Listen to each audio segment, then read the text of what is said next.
In this video, I'll be showing you how to personalize your messages automatically based on the time of day. If I type my shortcut in the morning, TextBlaze inserts "Good morning." But if I type the same shortcut in the afternoon or evening, I get different greetings. You can grab this template from the video description below and start using it right away, or keep watching to learn how to make your own version.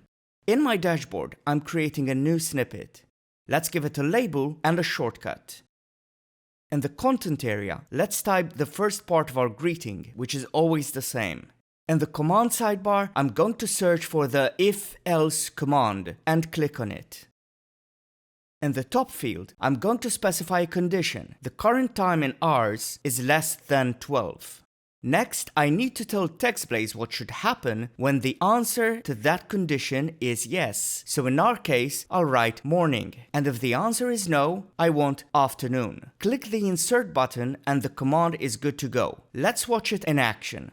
Of course, this is a simplified version of the snippet I showed you at the beginning, but the concept is exactly the same. Remember, you can grab the snippet from the link in the video description, and make sure you join our community to learn more productivity hacks with TextBlaze.